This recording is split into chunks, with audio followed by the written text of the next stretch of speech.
stigmatization and discrimination. Inadequate access to healthcare, clean water, and sanitation increases their vulnerability. Indigenous peoples work primarily in traditional occupations and subsistence economies or in the informal sector. They have all been adversely affected by the pandemic.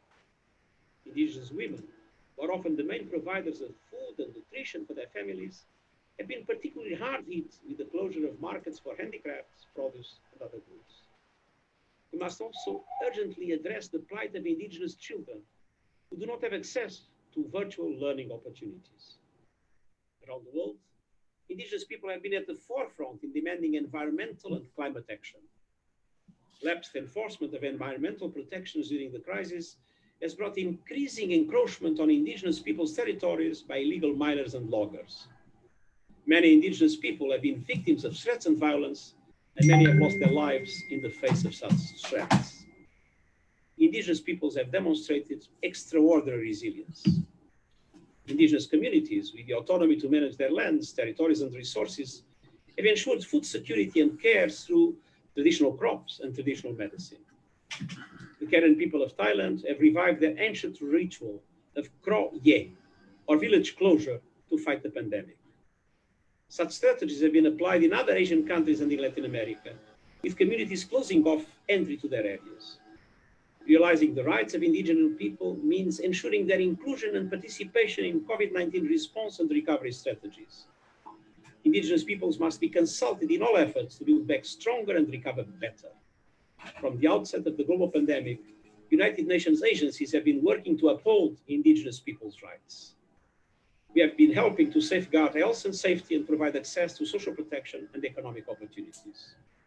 The United Nations system remains committed to realizing the United Nations Declaration on the Rights of Indigenous Peoples and to bolstering their resilience.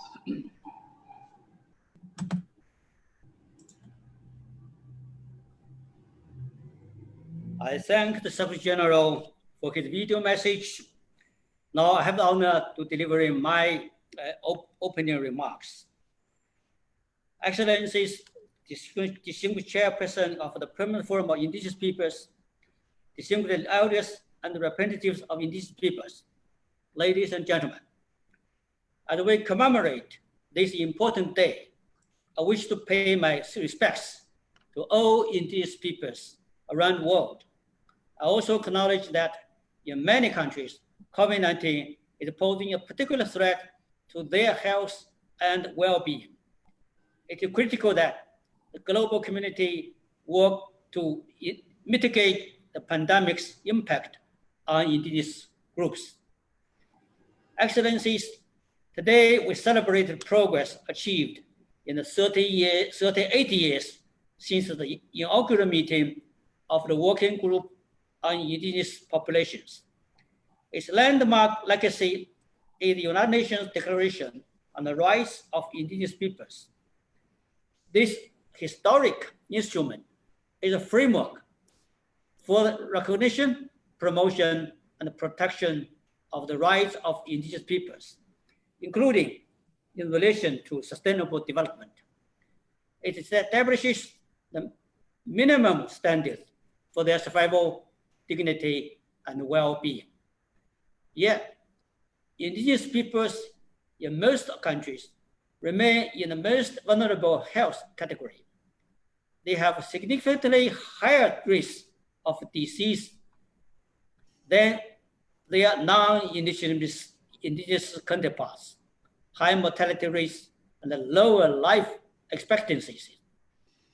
Contributing factors such as poor nutrition, lack of access to sanitation and clean water, and inadequate medical services contribute to the increased mortality rates from COVID-19. Despite these immense challenges, Indigenous peoples have been using their traditional knowledge and practices to find solutions to the challenges brought by COVID-19. As they've done for centuries, Indigenous peoples continue to adapt to change while maintaining their cultures and traditions. Elders play a key role in transmitting traditional knowledge, culture, and practices that can contribute to the well-being and recovery of their communities. We must work with the indigenous peoples and their communities to build resilience to the health and socio-economic effects of the pandemic. Excellencies, ladies and gentlemen, the core of the Sustainable Development Goals as enshrined in the 2030 Agenda is to leave no one behind. Indeed, this is of particular importance for indigenous peoples during this time of the COVID-19 crisis. This requires information and messaging in indigenous languages, medical supplies and services, emergency sanitation supplies, and where necessary, emergency food and cash aid. COVID-19 responses should be provided with a full agreement and the involvement of the indigenous peoples themselves and in a culturally appropriate manner. As we work to build back better, let us unite our efforts so that the 2030 Agenda meets the development aspirations of all nations and peoples. I have the privilege of coordinating the follow-up to the World Conference on Indigenous Peoples, in particular, the United Nations System-Wide Action Plan on the Rights of Indigenous Peoples. We look forward to the continued advice of the 3 UN mechanisms, the Permanent Forum on Indigenous Peoples Issues, the Special Rapporteur, and the Expert Mechanism on the Rights of Indigenous Peoples, on how to strengthen our work with indigenous peoples. The Department of Economic and Social Affairs is committed to providing our support to achieve this goal. I thank you.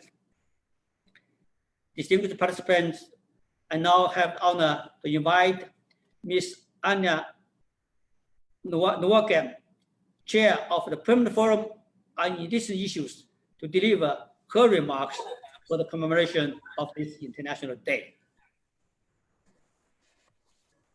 Thank you.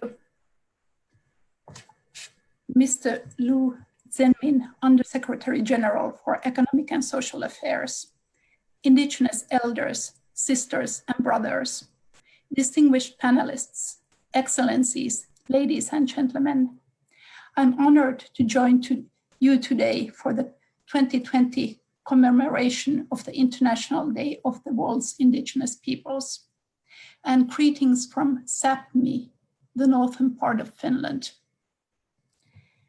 Since it first emerged earlier this year, COVID-19 continues to disrupt our lives as never before. A small example is that what we could not hold the annual session of the Permanent Forum on Indigenous Peoples in April this year as planned. Already marginalized, Indigenous communities worldwide are facing additional problems with food shortages, lost livelihoods, and of course, illness and death. Indigenous women are facing severe hardships in providing for their families during this pandemic. And there are reports of food shortages in many communities. An additional factor is that the lockdowns have exposed Indigenous women and girls to heightened risk of gender-based violence. Our Indigenous elders are the guardians of history, traditions, languages, and cultures, and are particularly vulnerable. They deserve special attention to safeguard and prevent biocultural loss.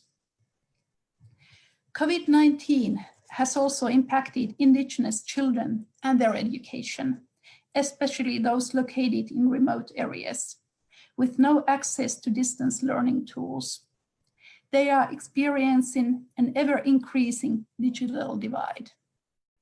I worry that the pandemic will place Indigenous children even further behind. Indigenous peoples continue to do what they have done for centuries, adapting, to change while maintaining their cultures and traditional ways of life. They are taking action and finding their own unique solutions during this global pandemic. Their resilience in overcoming these challenges serves as an inspiration to us all. Many countries around the world have adopted social distancing and quarantine policies. Since the time immemorial, Indigenous peoples have used similar practices in times of epidemics or other disasters. Indigenous communities in Bangladesh and Indonesia have imposed lockdowns to minimize the spread of the coronavirus, while Indigenous communities in Belize are applying their own traditional governance systems to establish border control points. Indigenous peoples are using social media on how to deal with the pandemic in Indigenous languages. For example, in Amazigh, Chakma, Kuna, Kurung, Kangane, Quechua, Munda, and Nama, to mention a few, and of course my own mother tongue, the Sami language. Many governments' response to COVID-19 has been slow, with little attention to the particular situation of Indigenous peoples. Indigenous peoples continue to experience threats from extractive industries and the presence of illegal miners and loggers encroaching on their territory, a practice which in some countries, such as Brazil, has intensified during the global pandemic. COVID-19 has forcefully illustrated that Indigenous peoples know best how to protect their communities and decide and determine what steps must be taken. Traditional knowledge systems, plants, herbs, are to strengthen resilience. Traditional fishing and agriculture for food security are vital tools for Indigenous people's survival during these unprecedented times. Governments must ensure that the participation of Indigenous peoples in decision-making. Any post-COVID-19 reconstruction activities and programs should include targeted support for Indigenous peoples to strengthen their traditional livelihoods and economies and sustain their identities and cultures. In order to ultimately win the battle against COVID-19, Indigenous self-determination is vital. Autonomy and self-government are key to managing our lands, territories, and resources, and ways of life for sustainable development that is equitable and just for all peoples and the planet. This global pandemic is a rare opportunity to build back a better post-COVID-19 society, an opportunity to create a world which Indigenous people's traditional knowledge, practices, innovations, and resilience are valued. And national development priorities include the rights of and self-determined priorities of Indigenous peoples. This only can be achieved if we work together. Thank you.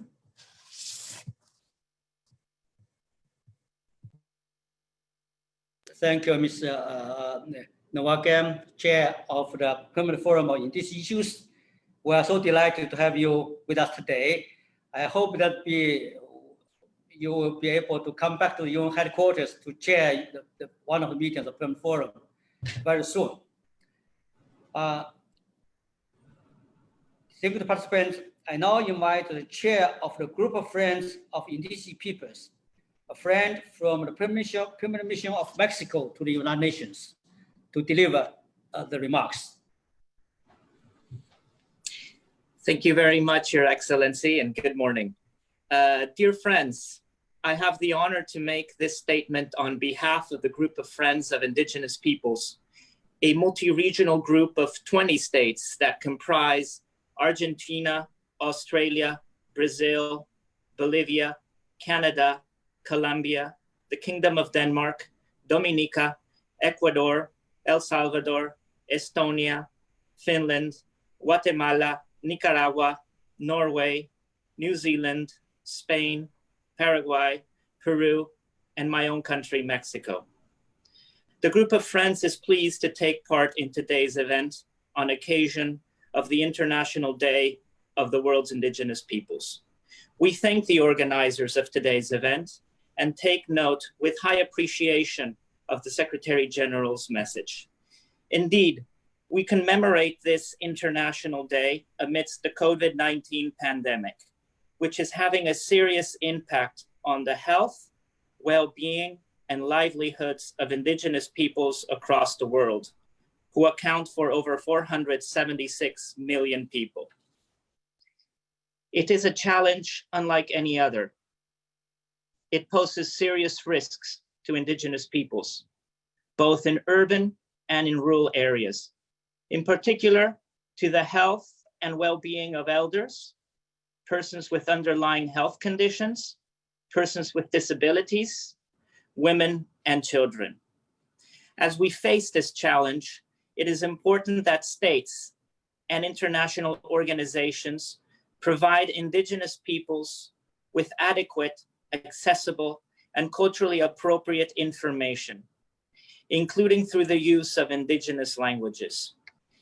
It is fundamental that we engage and include Indigenous peoples in the response measures to the COVID-19, that we ensure access to medicines, vaccines, medical equipment, and healthcare, and that we take measures to prevent all forms of violence, especially those against Indigenous women and girls.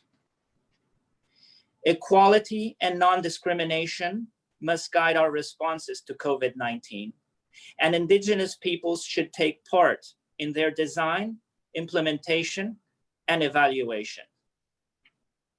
The recovery efforts should not overlook the needs nor the rights of Indigenous peoples. Hard-won development gains should not be reversed. Response and recovery efforts must build on Indigenous peoples' resilience, traditional knowledge, and practices. Ultimately, it is about respecting and protecting the human rights of Indigenous peoples in conformity with the UN Declaration on the Rights of Indigenous Peoples and other relevant instruments. Dear friends, colleagues, the COVID-19 pandemic has exacerbated existing inequalities and vulnerabilities. It is a watershed moment. Today's commemoration must serve to raise awareness of the resilience and strength of Indigenous peoples in the face of the pandemic, and renew our commitment to improving their health, well-being, and livelihoods. We must not only rebuild better, we must also rebuild fairer. And for that, we must rebuild together. As we recover from the immediate health-related consequences of the pandemic, the international community must renew its pledge to leave no one behind. I thank you.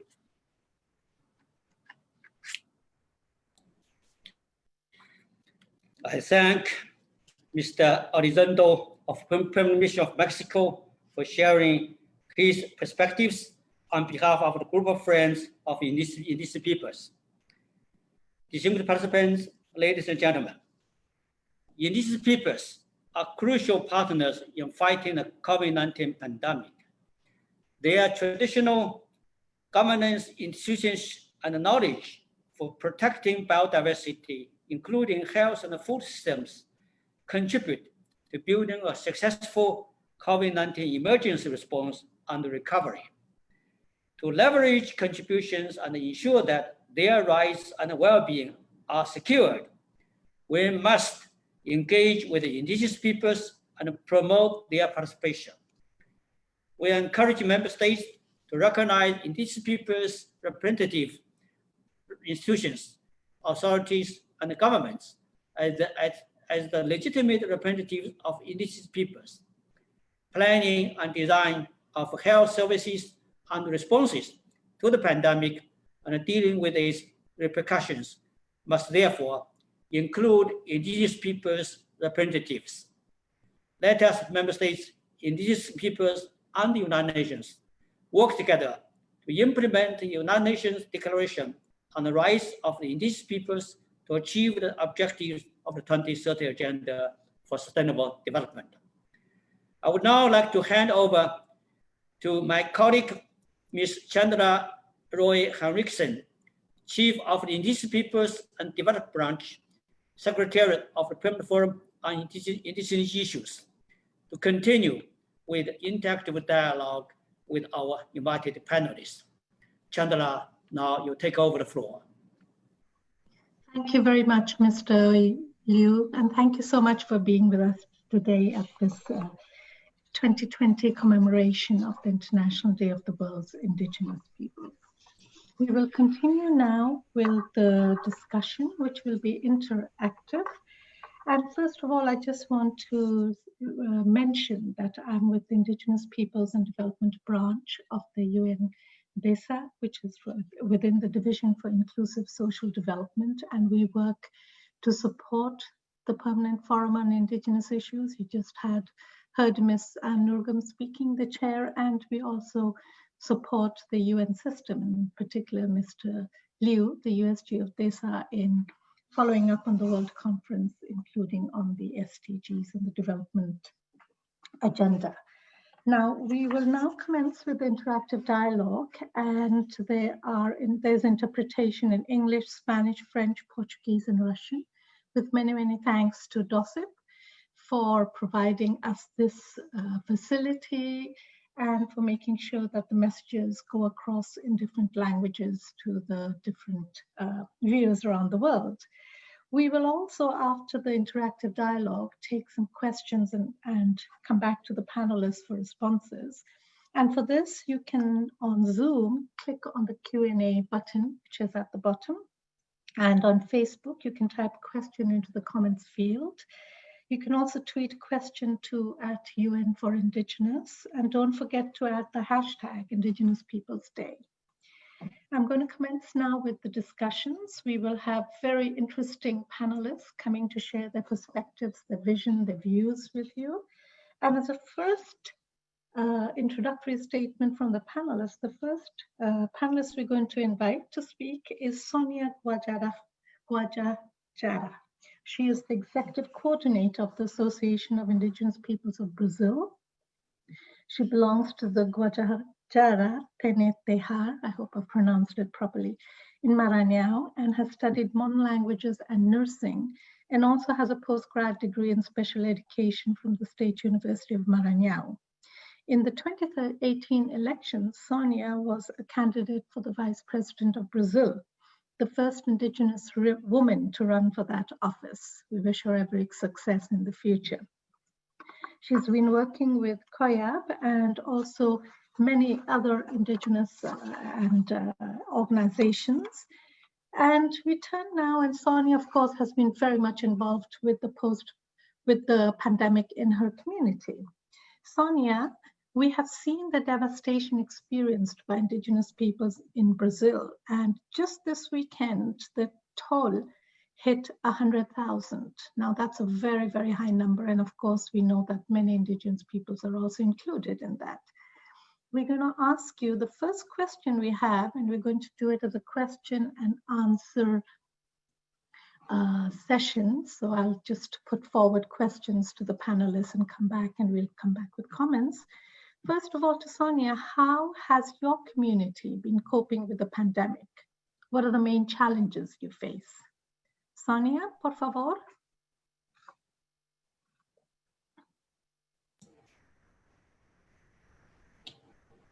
Apologies, just to let everybody know, Sonia will be speaking in Portuguese, so English translation will be in the Portuguese channel. Adelante, Sonia, gracias. Olá, bom dia. Bom, estamos num momento bem dramático no Brasil, onde alcançamos 100 mil mortos. Dentre esses 100 mil mortos, mais de 22 mil são indígenas. Temos 22 mil indígenas infectados e já quase 700 indígenas mortos pelo novo coronavírus. né? Isso é muito preocupante, porque a taxa de letalidade entre os povos indígenas é 3 vezes mais do que a população em geral no Brasil. E os povos indígenas vêm enfrentando com esforços próprios, com instalação de barreiras sanitárias, com esforços próprios para diminuir, né, essa contaminação dentro dos territórios indígenas. E os principais desafios que nós temos encontrado é exatamente essa falta de protocolos dos próprios agentes do governo federal ao entrar para fazer o atendimento dentro dos territórios. Porque, em alguns casos, o vírus chegou, né, dentro dos territórios indígenas por meio dos próprios agentes do governo, inclusive pelas equipes de saúde, que não tomaram as medidas de proteção necessárias, né, não fizeram a quarentena antes de entrar nos territórios.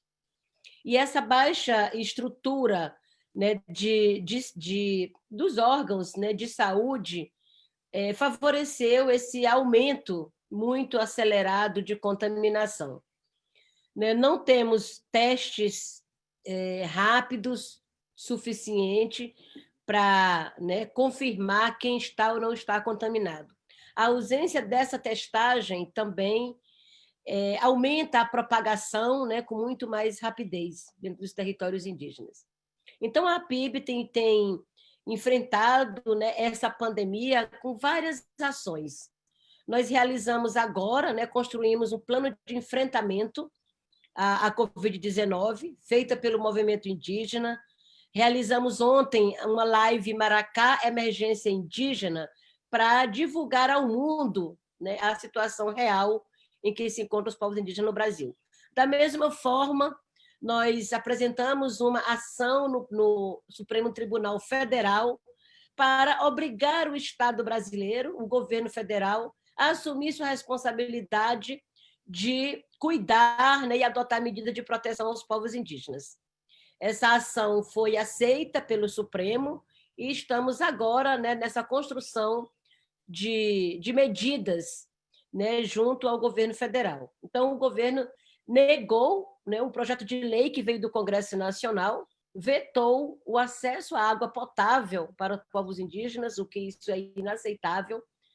E a gente agora, por meio do Supremo, né, estamos nessa construção, né, do plano da União, para que essas medidas sejam adotadas e juntos a gente conter esse genocídio que está em curso aqui no Brasil.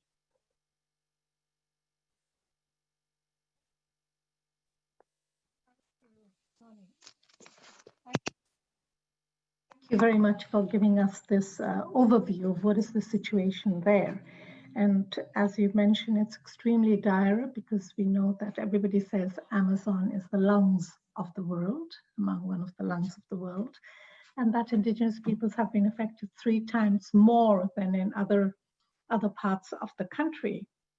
Now, these are some of the problems that you have outlined, including the contamination and that others have come into your areas. Now, how is your community responding to that? I noticed that you are saying that you are starting with the tribunals and all that, but in practical terms, how has your community responded? What are the measures that you are taking? Dentro dos territórios indígenas, né, os povos estão utilizando de ervas medicinais, plantas, raízes, né, para amenizar os efeitos da Covid-19 entre os já infectados. Outros, né, muitos instalaram as próprias barreiras sanitárias, proibindo a entrada de pessoas, a entrada de terceiros dentro das aldeias. E nessas barreiras sanitárias, eles estão adotando, né, a entrega de máscaras, a distribuição de álcool em gel, né, orientando as medidas de higiene, câmeras de segurança foram instaladas em algumas barreiras, né, rádios de comunicação para que eles possam estar em segurança também, né, quando estão impedindo a entrada de outras pessoas. Então, os povos se organizaram das mais diversas formas possíveis, né? Foram muitas as medidas que os povos tomaram de acordo com as suas próprias condições. Thank you, Sonia. And, you know, as the USG mentioned, our elders are the ones that are the custodians of the traditional knowledge. Just a few days ago, we heard about Chief Aritana Yawalapiti, who passed away, and he's one of the most influential Indigenous leaders in your community. Now, with the passing of the elders, who are, of course, much more vulnerable to the disease than others, how are you going to make sure that you retain the traditional knowledge, the history, the culture, the traditions that the elders generally preserve? What are you going to be doing to make sure that you don't lose that with the passing away of the elders to this pandemic? Olha, é de fato um momento, né, bem preocupante, um momento desafiador que nós estamos enfrentando.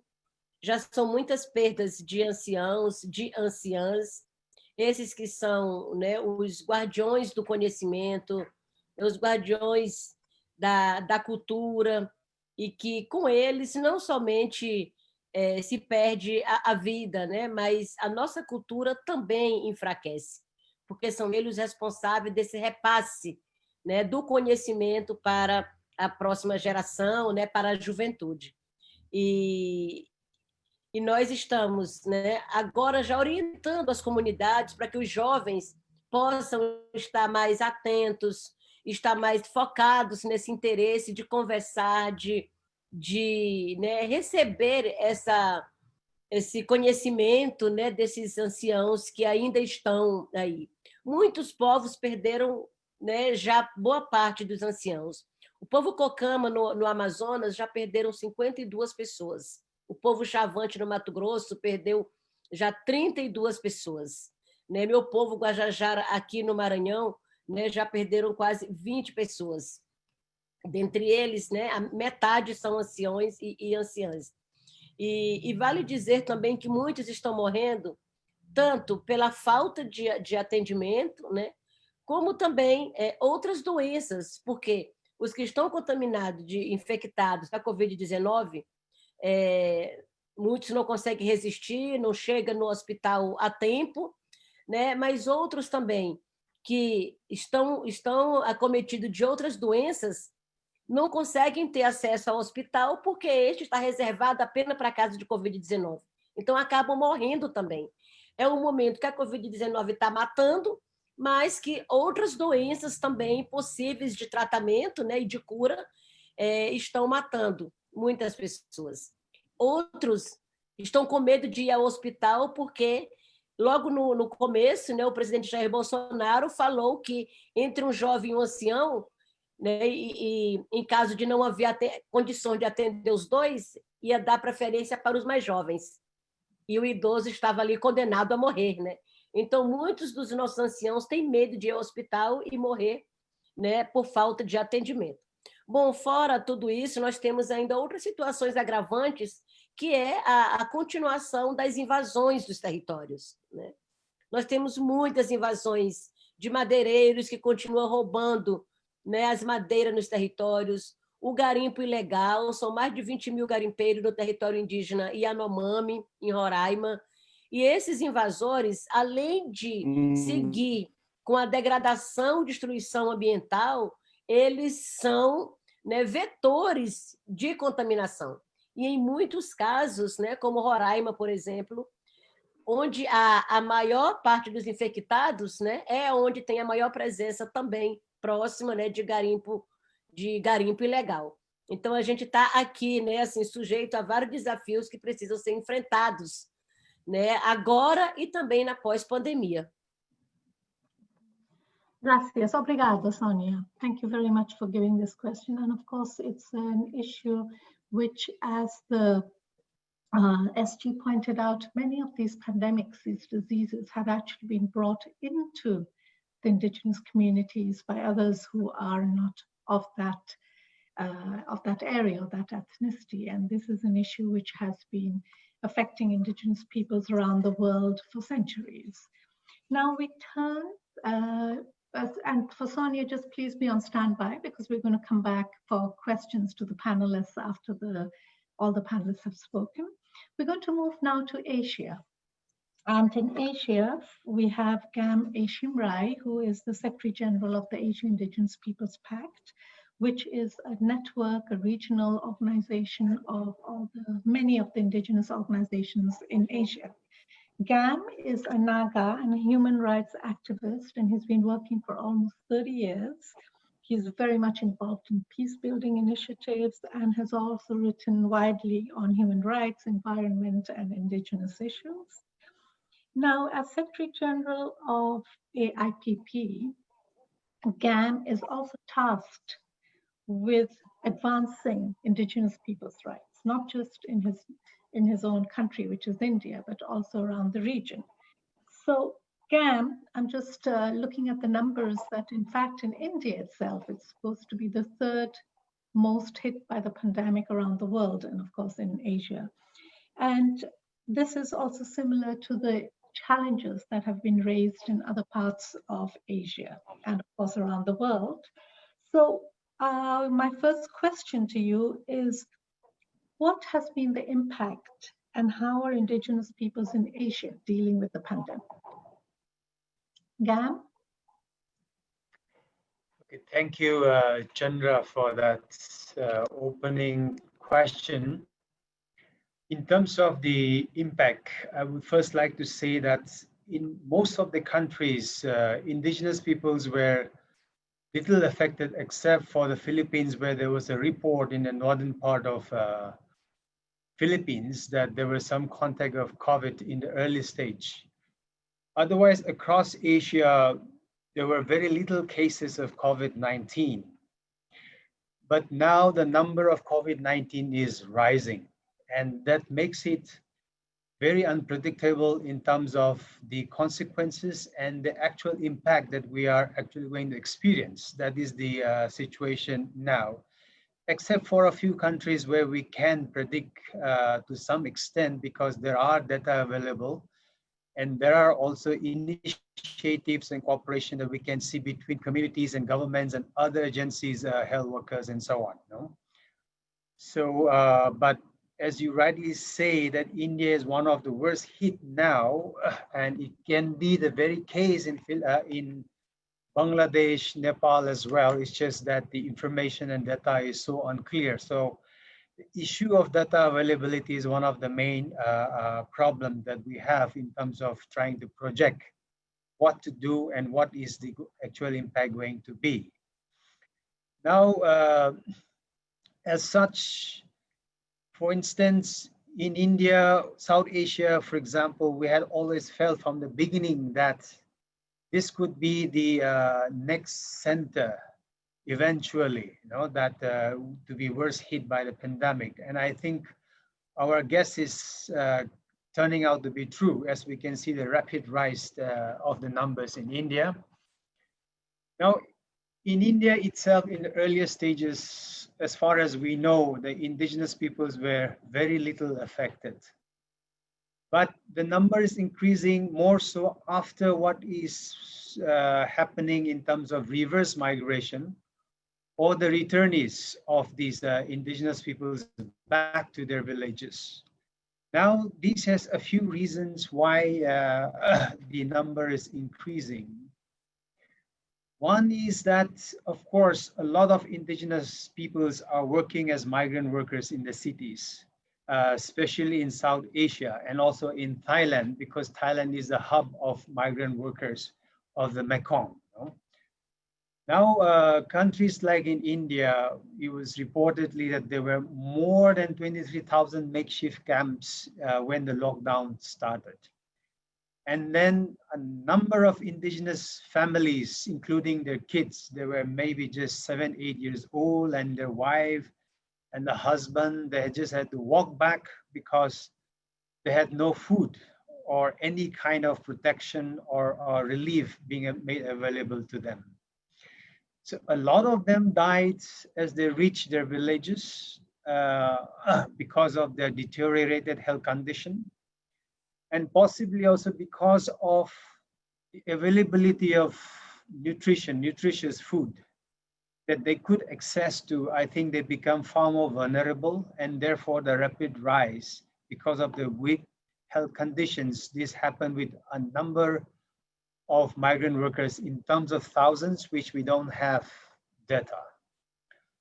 The other thing is that there was a rapid rise in racism, especially in India, for those coming indigenous from the northeast part of India, who had these more Mongoloid-looking features and who were branded and treated as carriers of coronavirus, even though there were 0 cases at that time. So whether it's boys and girls, migrant workers, employees, everybody suffered heavy racism, where people were not allowed to enter stores, buy food. Landlords locked them up in their own houses. People who were stuck in a hotel because they were traveling were thrown out by the hotel owners and so on.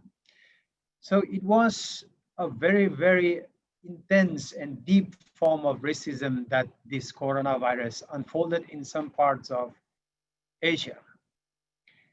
Now, as the lockdown opened up, a lot of people decided to go back because they could not take on the brunt of racism, being beaten up. Even women were beaten up by neighbors and so on, including the police officials were involved in harassing a lot of the indigenous groups for no reasons, unstated. But now, because they were going back, a lot of the quarantine centers were kind of really not quarantine centers following any kinds of the prescribed norms that is expected from the spread of COVID-19. So people were lumped together and they had to sleep together. People had to drink from the same pond. There was no clean water available. They had to use the same toilet, everything. So people were actually running away from quarantine centers because they were afraid of contacting COVID-19. So it was in this kind of quarantine centers and in the transport systems, in the railway transport while returning, that a number of indigenous peoples actually contacted with COVID-19. So these are some of the causes why there is now the increase in number of COVID-19, and we are not clear with the numbers. Now, when the governments are testing the numbers, they were not proper testing processes, and therefore there were lots of gaps. And because of health system and so on, the number is, it became very unpredictable. So the impact of COVID-19, as far as I'm concerned, in Asia, in number of countries, it will unfold in the next few months, actually. So we are not still clear with the situation. Now, on the other side, of course, food disruption and everything is there. I don't want to take much time, but marketing of non-timber forest product, as they call it, all these things were disrupted. So food shortages, everything, this has been one of the major issues. And the issue of digital divide also have become very apparent, because now schooling has to continue through online or whatever form that they're saying, but most people do not have access. So I heard that, for example, in Bangladesh, 70% of the indigenous students do not have access to this kind of online classes because of this massive digital divide. So this digital divide is not just in terms of education, but is also because of this kind of data, etc., are also not available in that form. And of course, mining, militarization have continued in some countries, particularly in Myanmar, Philippines, Northeast India, Bangladesh. We have seen that there is an increase in the military activities, and therefore a range of number of violations, including rape, torture, arbitrary detention, and so on, has been reported in Asia. But as far as indigenous peoples are concerned, of course, they have tried their best using local medicines, setting up quarantine centers that is more dignified in the forest areas. They have even conducted schooling and also exams in the forest areas. So a lot of creative method has happened. Even some of the good practices are like some of the communities have decided to redistribute the land so that people will not go back to the cities and face that kind of racism and so on. So these kind of very innovative initiatives are being undertaken by communities. I will stop there for now. Yeah, thank you. Thank you very much, Gam, because this gives us a very good comprehensive picture of what is actually happening. And of course, we are reading the reports of all the ones who are returning, and then when they return, bringing the disease in some cases, but what is actually happening in the communities. And as you say, there are also responses that the indigenous peoples are taking themselves. Actually, since you brought up Bangladesh one, I was just reading yesterday in one of the creative ways that people can help. Many of the young people who had to stop university education and went back to the communities are in turn now teaching the younger children because of the digital divide. There is no way that they don't have they don't have computers, they don't have access. Now, Gam, since you are the General Secretary of AIPP, I'm going to put you a bit of not cut you a bit of slack, but what is AIPP doing? Because you are a very strong, recognized, powerful organization in terms of networking. How is AIPP helping the members respond? Okay, there are 2-3 things that we have mainly done. At the first instance, of course, was the communication part. Because of this false news all being spread and kind of panic-driven reactions and responses, even from the indigenous communities. So we had reached out, identified indigenous leaders to speak and make videos in their own languages, what this COVID-19 is all about, and not to resort to that kind of panic-driven reactions, and to be more human and be more accommodative and come up with more innovative measures. So that kind of an appeal was one of the first things that we did, and we were highly successful in changing the approach of the communities. Second aspect, of course, was the immediate thing that which we had to do was reach out with relief work. So we did that. And some of the long-term investment that we started from the very beginning, for instance, in Thailand, was the establishing the food exchange network, for example, from between the northern Thailand and the southern Thailand. Because southern Thailand was depending largely on tourism and the restaurant and so on. So they were producing fishes and so on, and that sort of thing, but they had no rice and so on. And the northerns were really strong in production of rice and so on. So there was a lot of such exchanges that happened, and we mobilized a lot of contribution from the communities also in, of course, different countries. We encourage that kind of initiative from the communities. And I think we were pretty successful, even though, of course, in that sense, it's still, one may say, a drop in the ocean, given the magnitude of the challenges that we had. But now what we are doing is also that we are trying to collect more information and data on these cases of violations. And we are now doing research and studies as to what can be the sort of long-term impact investment based on some of these good practices and beyond those things, so that there can be some reliable and more resilient system and mechanism put in place among these indigenous communities in different countries. So we are continuing with our research on those lines. And one of the things that we are doing also is the kind of policies, what you call suspension or rolling back or weakening that has taken with reference to indigenous people's rights. And currently we're looking at Philippines, India, and Indonesia. And of course, we hope to do this more in the other countries. So what we're trying to figure out is really how we can make a more long-term impact investment in the indigenous areas. So that is where we are. Thank you, Gam. And actually, you alluded to my next question and final question to you, which is the weakening and the erosion of democratic fabric of some of the, sorry, my video went off, some of the countries.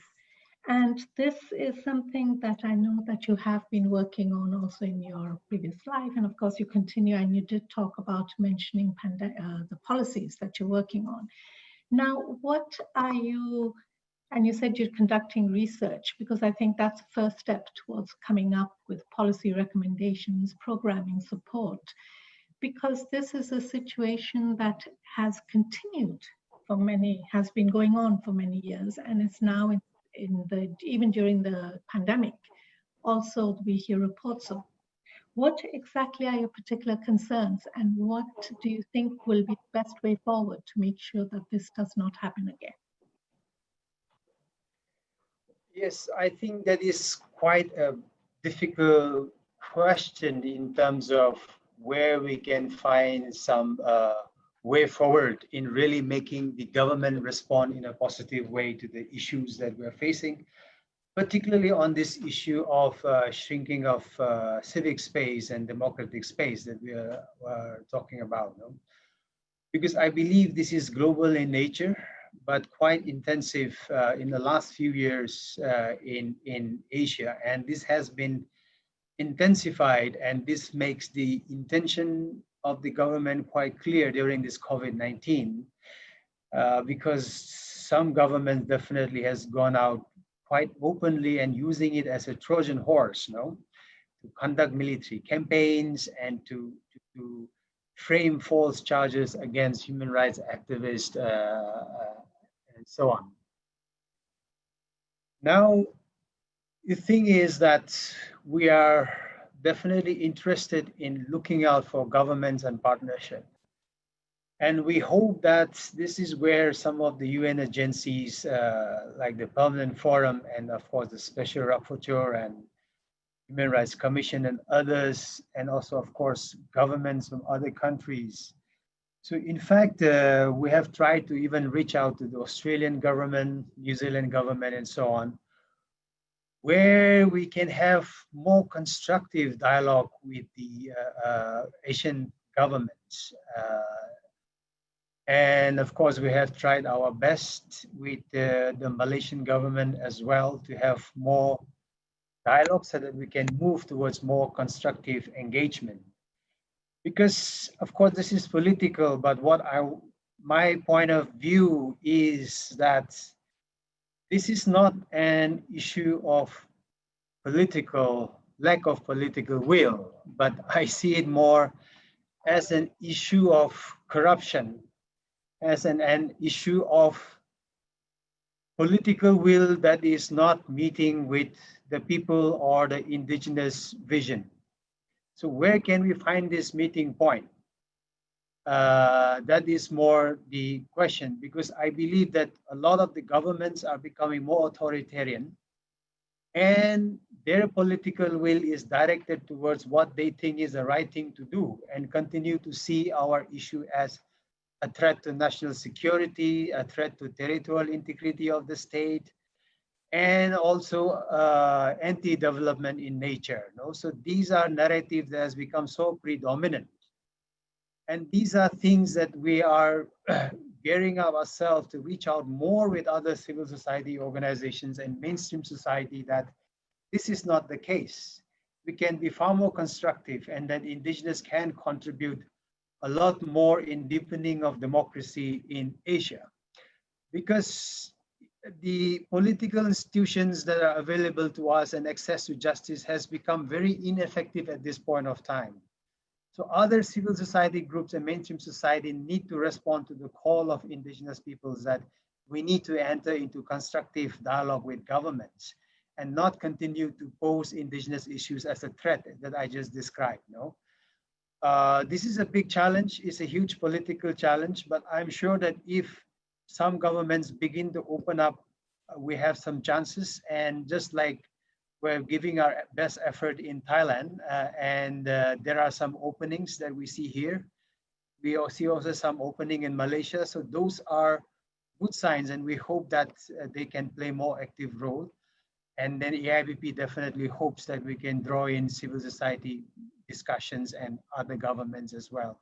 And of course, the UN agencies, the Special Rapporteur and other agencies, those are some of the things that we are just brainstorming, and we definitely look forward to partnership to those kind of effort. And therefore, SDG Goal 16, which the Permanent Forum has identified, I think is very, very important that we should continue to discuss. Thank you. Thank you, Gam, and also for giving us a very good overview, not just in terms of the issues and the situation, but also what can be done as we move forward, and taking the approach of having more constructive dialogue where you bring in different partners. And as you say, there is always the need to dispel myths, misconceptions, and very important that only then can you come and have a meeting of minds so that we can move forward, and using this as the time to do so. Thank you very much, Gam. Please stay online so we can have some questions. I know it's very late where you are, but keep burning the midnight oil. And so we move now to North America. Many of you must have been following the news, and it has been very, very dire. We have a panelist who is actually in the front lines of the pandemic. This is Miss Danielle Burke-Bierskin, who is a public health nurse with the Indigenous Services of Canada, and we're going to invite her to join the discussion. She's the great-granddaughter of Marianne Bearskin of Beaver Lake Cree Nation in Treaty 6 territory in Alberta, Canada.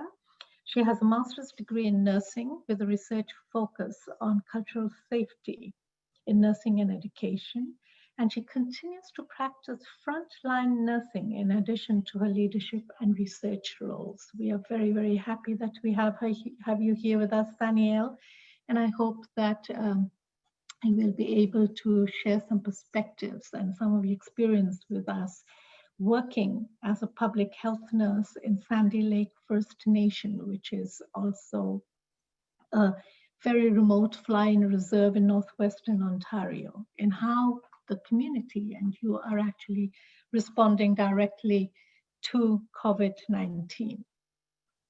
Danielle, as first of all, welcome to the discussion. And my first question to you is, as a public health nurse in an Aboriginal community during COVID-19, you're at the front lines, actually one of our heroes. And so congratulations to you, and wonderful work that you are doing and that you will be doing. What has this experience done to you, coming as you are from the community, but also with the professional skill set to respond to the pandemic? How are you dealing with this? Can you give us some thoughts? Yeah, thanks so much for inviting me to this panel. It's really great to provide my perspective. Just thinking about the last few months, I think since March, working as a frontline nurse, it has been very challenging going back into public health and working as a frontline nurse within an Indigenous community in Canada, not my community specifically, but Sandy Lake has had many challenges. I think one of the biggest challenges for me is seeing the gross inequities that exist in communities like Sandy Lake in Ontario, that the general public, aren't necessarily aware of, haven't been educated about. And we have these widening health disparities that exist. And what this pandemic has done during that time is really not unmask the inequities, but made it hard for Canada to ignore its due diligence in having its responsibility, fiduciary responsibility in responding to the needs of our communities. When I look back and think back to our history, Canada's history with our First Nation populations and its history with preparing our communities for similar pandemics, I think back to H1N1 and some of the response that the federal government had when First Nation communities were in distress and having high mortality rates was to send body bags. So this time around, I think I had a lot of fear in COVID entering our communities because of these health inequities, like lack of access to clean water. Over 2,000 communities across Canada do not have access to clean drinking water. And a lot of these communities also are facing a housing crisis. So our federal, response, I think, or recommendations have been to wash our hands in self-isolation, yet our First Nations communities don't even have access to these basic human rights. So I think that level of fear in going to work was how to really respond as a public health nurse, as a federal government employee, and being able to provide those services to my community. I think being First Nations myself, my heart just, it hurt so much being a nurse during this, but I think it was our communities responded really excellent by taking a very strong approach to quarantining the community by closing the borders of our communities to non-essential travel. And that really helped limit the spread of COVID in our communities. And now First Nations communities in Ontario have 4 times lower rate of spread of COVID. But that doesn't mean, I think, to remember that doesn't mean that we're not at a higher risk, because the health inequities and health disparities that are so prevalent in our, not only on reserve, but in our urban communities, our Indigenous people statistically have higher rates of chronic illness, homelessness, poverty, that make them so much more susceptible than non-Indigenous people in Canada. So, and it goes, like, if we look down to the border in the US and how the pandemic has hit the Indigenous communities in the Navajo Nation and many other nations, it's very similar issues that they're facing, that they did not have the resources from the federal government to help respond. So I don't know if that answered your question, but it's a lot of fear and just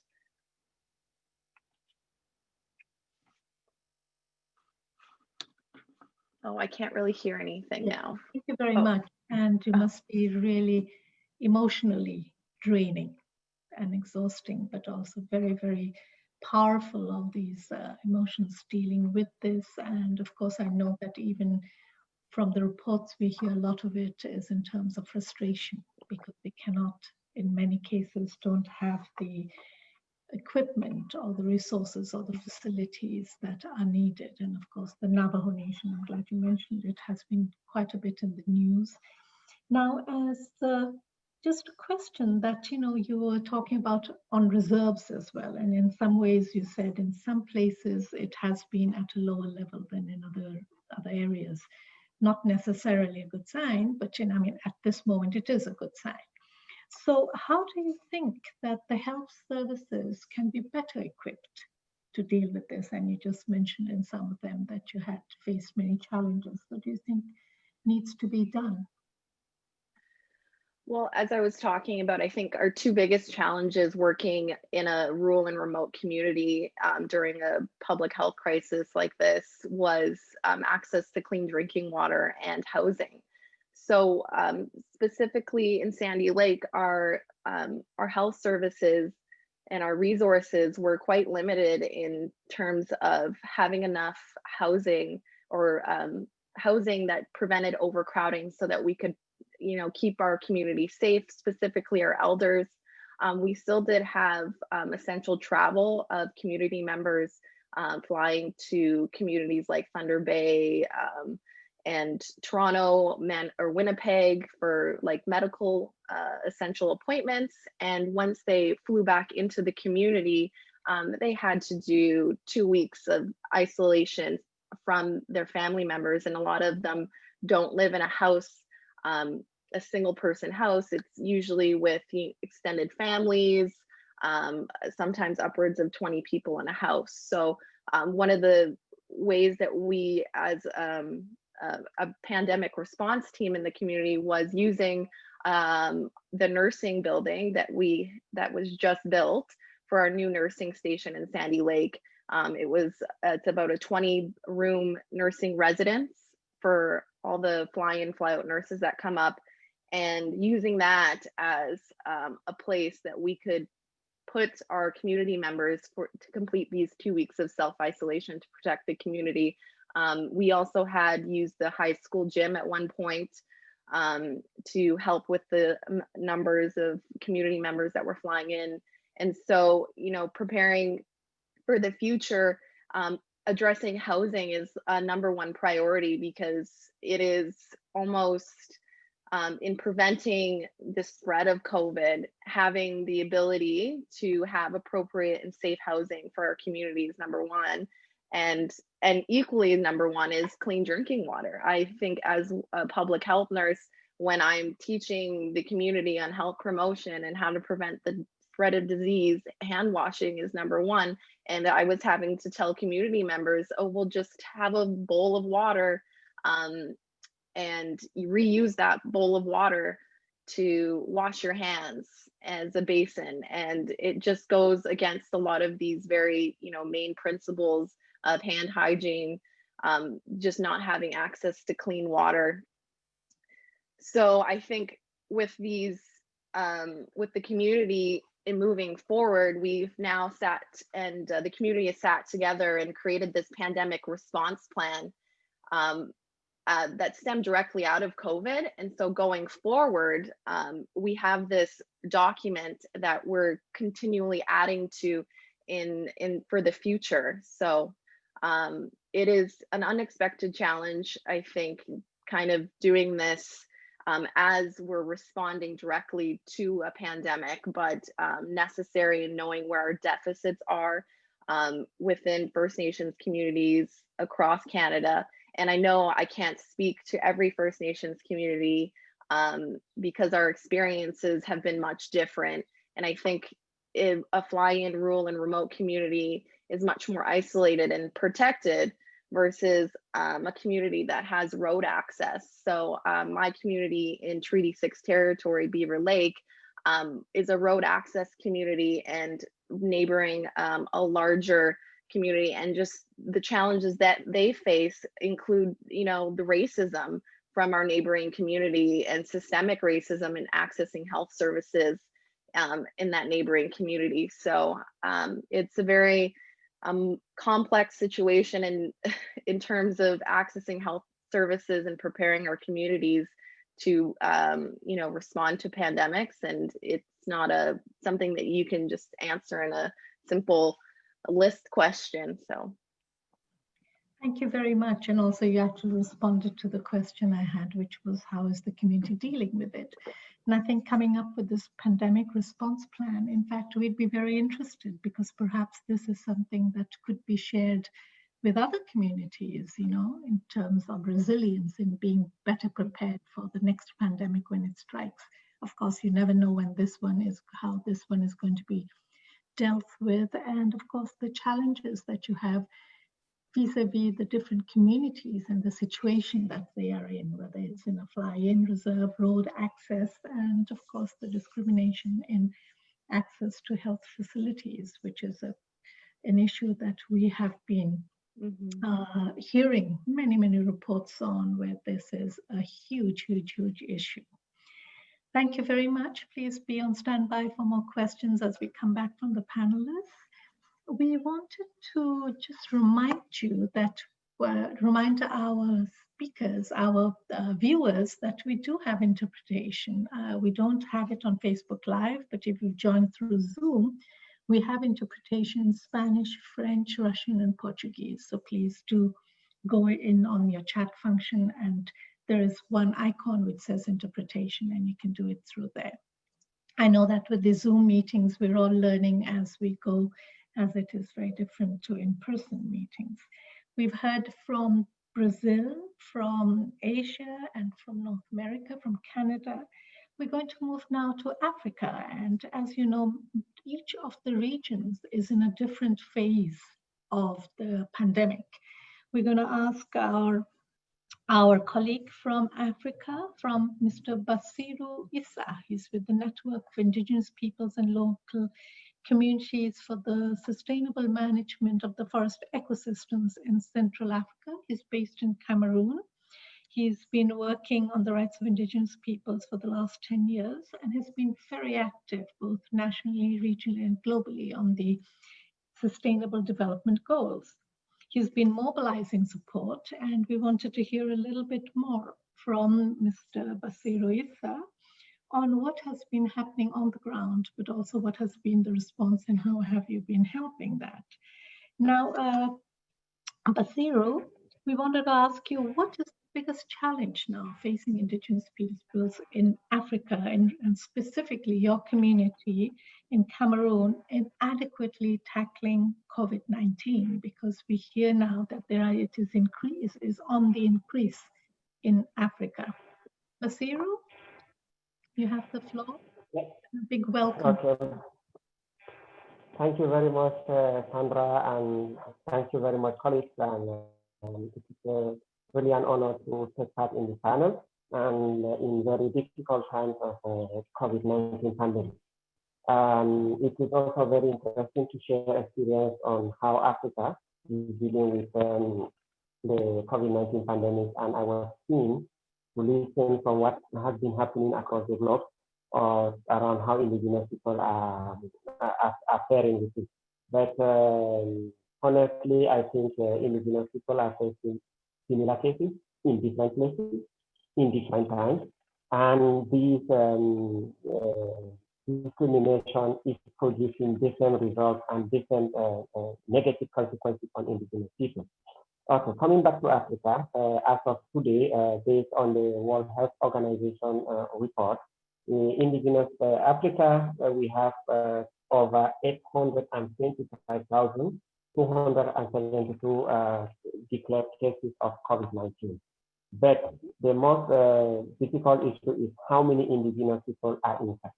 Because what we know is the most difficult today is that is putting Indigenous people with other communities in the same bucket.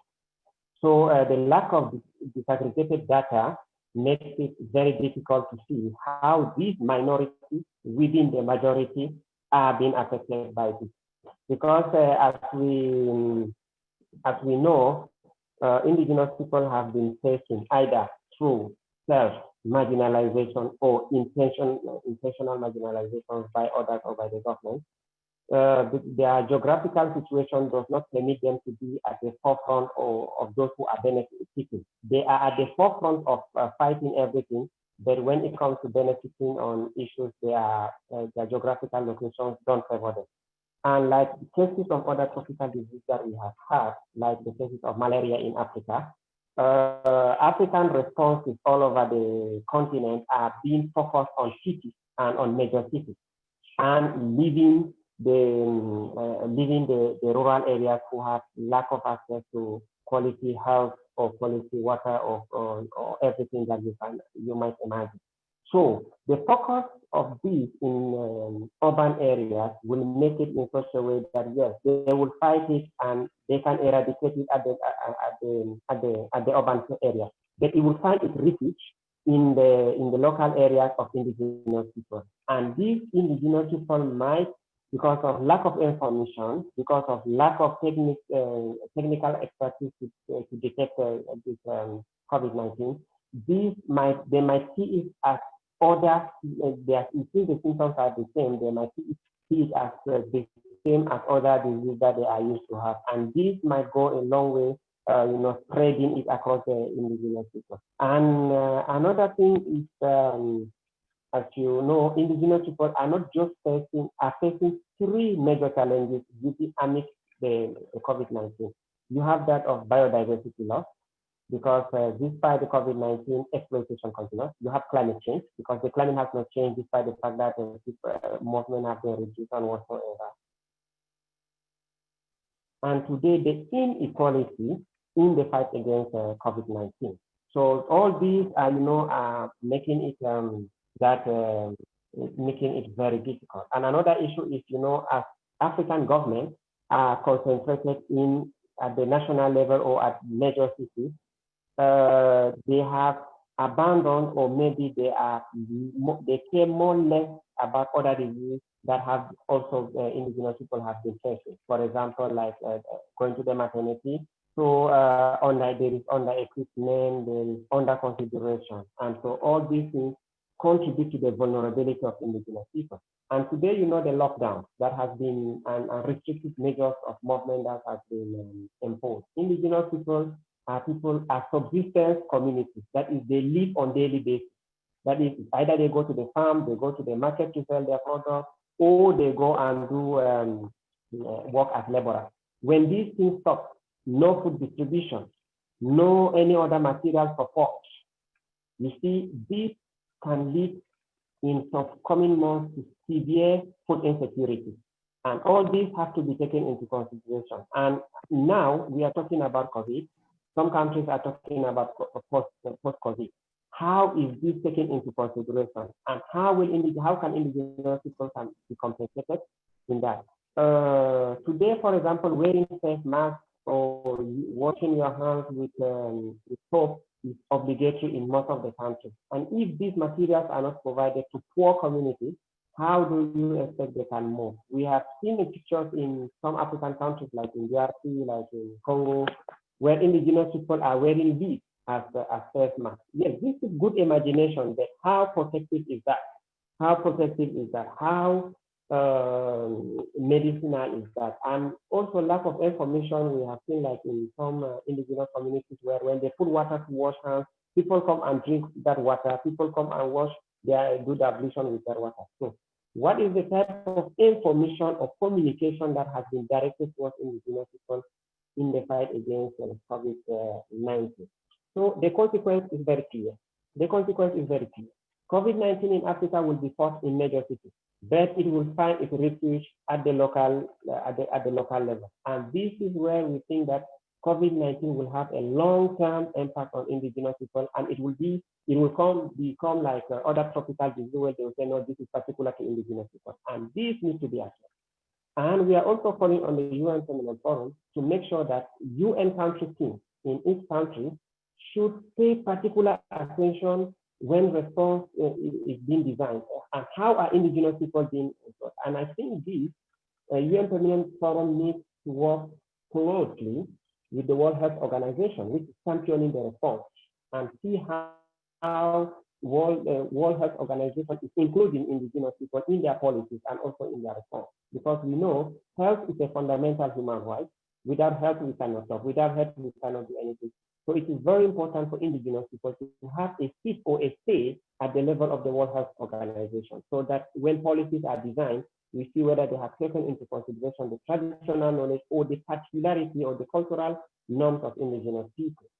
Okay, what has been done across Africa, you know, despite the marginalization or whatsoever, indigenous people have also been mobilizing themselves, you know, especially indigenous leaders and some indigenous people's organizations like Repaniat.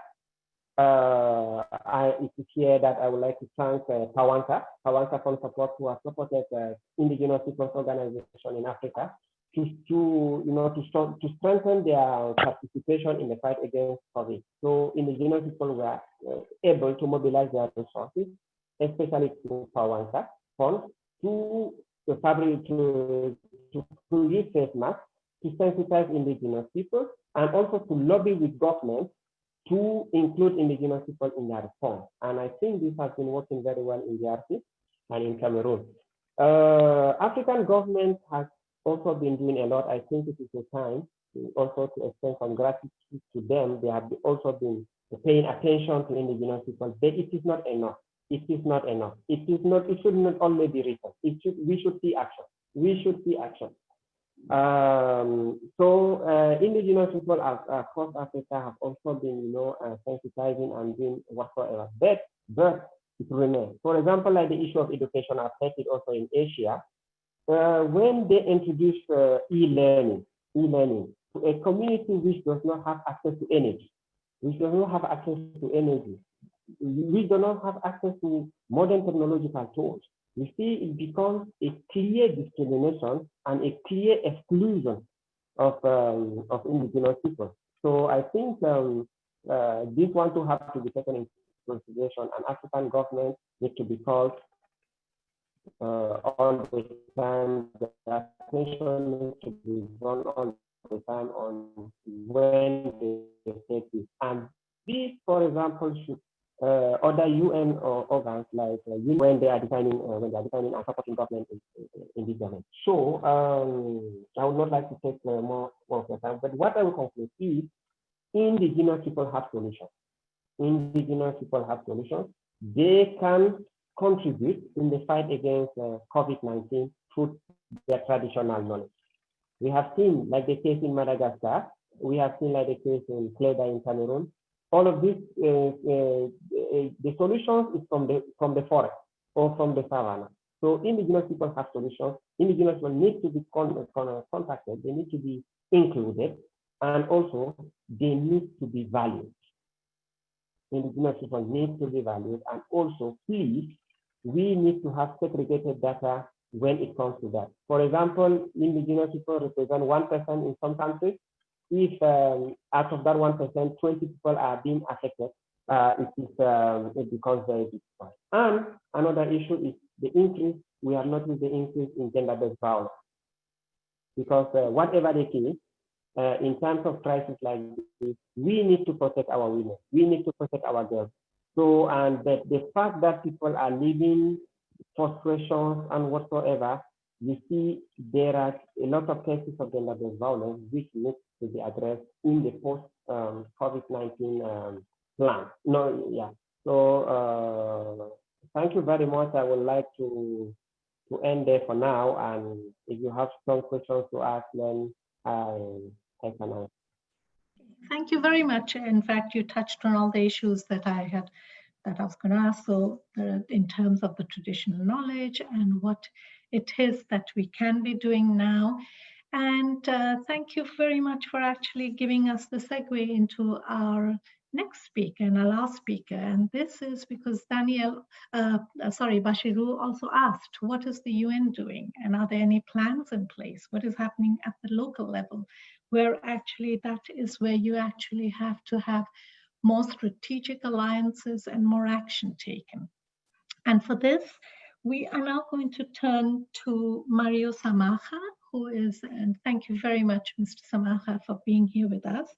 He is the United Nations Resident Coordinator in Paraguay, the face of the UN in Paraguay. And we are going to ask him, Mario, what is the UN doing? Now, Mario has been working at the UN system for many years, and in fact, has also been working in Africa, and is now in Paraguay, but has a lot of vast experience, and I believe it'll be very good to hear from him in terms of what is the UN response to the pandemic in Paraguay as a very practical example. Mario, you have the floor, and very warm welcome to you. Thank you very much, Chandra. I hope you can hear me, and I want to first thank you for having me on this panel, and to thank the previous panelists for their very inspiring and sometimes overwhelming presentations. I was particularly saddened by the fact that several of them from different regions had to mention the word racism. That was a sad touch, because I was locating them on a map and they were so far away, but still they had something in common which we shouldn't have in this day and age. But let me come straight in the interest of time to what the UN is doing in the pandemic, but specifically on the issue of indigenous people in Paraguay. I will not cover the whole of the UN response to the pandemic. I should start by saying, and this is in line with what many have said before me, that the indigenous people in Paraguay were confronted by difficult socioeconomic conditions before the pandemic, and that these have been seriously exacerbated by the pandemic. For example, the latest statistics we have from 2017, they tell us that 6 out of 10 indigenous people were in a poverty situation and 1 in 3 in extreme poverty. Indigenous children under 5 show rates of chronic malnutrition, which are way above the national average. Income, if you look at indigenous people income, it is normally way below the national minimum wage, while the national average sits normally above this minimum wage. These are just a few indicators that point once again to the acute level of inequality that afflicts indigenous community independently of the pandemic. And of course, this is not the best position to confront a shock of the magnitude, of the depth, and unfortunately, I should say also of the duration of this pandemic. In many cases, these are isolated community, remote locations, malnutrition, weak basic services, health included, all contribute to make the indigenous communities very vulnerable to COVID, not only from the health perspective. I must also say that compared to the rest of the region, the public health measures the government has taken very early on in Paraguay have allowed the country to be in general less impacted by the pandemic to date than other countries. And this has also somehow shielded the indigenous population, but the risks are still very, very high. The UN system, as you know, it's fairly articulated. It's about 17 agencies active in Paraguay on different issues. The first action we took at the onset of the pandemic was to very quickly establish an interagency group specific on indigenous people, which we felt was necessary to bring coherence and unity of purpose to the work of the various agencies on this specific matter. And this group includes over 10 agencies working together. It has proved up to date very, very efficient. It has three main lines of work. One is working in support of the National Institute of Indigenous People and the authorities in general on a few key themes, and these include provision of basic services like potable water, which has been mentioned across the globe, health, education, among others. It also supports productive processes, food security and nutrition within the communities. And then it has a prong on supporting the finalization of a national plan for indigenous people, which is in its final phase now, and that we see it as very, very important. It also touches directly communities, not only support with and support through the government structure, but also direct community support, particularly, as I mentioned before, on food security, on value chains, and also on sustainable management of natural resources. This approach includes microfinance, it includes small-scale agriculture support, it includes supporting specific productive option of some communities, and it also improves or tries to improve connectivity of indigenous community. And I think Gam spoke before very eloquently of the importance of the digital divide, in something that is becoming more and more acute in this new COVID world, for education, as Gam mentioned, but also for many other walks of life. And a third piece, which we see important and key, I would say, and it's a part of the work of this multi-agency group we have, is strengthening the capacity on statistics, on data generation and analysis. This is fundamental because very, very often we find that there is a dearth of available and adequate information and analysis, and this should support medium and longer term planning and actions on the theme of indigenous people. We think this is particularly crucial when we look at not only at the immediate, there we have to do what we can with what we have, but it is particularly crucial when we look in a perspective of building back better. Let me come to a couple of details which are important on the actions we've taken. The first one was the elaboration with government, of course, but a strong support to the elaboration of a protocol to access indigenous communities during the pandemic. to limit the spread of the disease and protect them during the health emergency. And this is very, in my view, it's very positive because it blends the national public health measures with community recommendations based on traditional practices in terms of health preventive measures. It is extremely important to protect these communities, and where Sonia mentioned the importance of specific measure to have secure or protected access to indigenous communities before.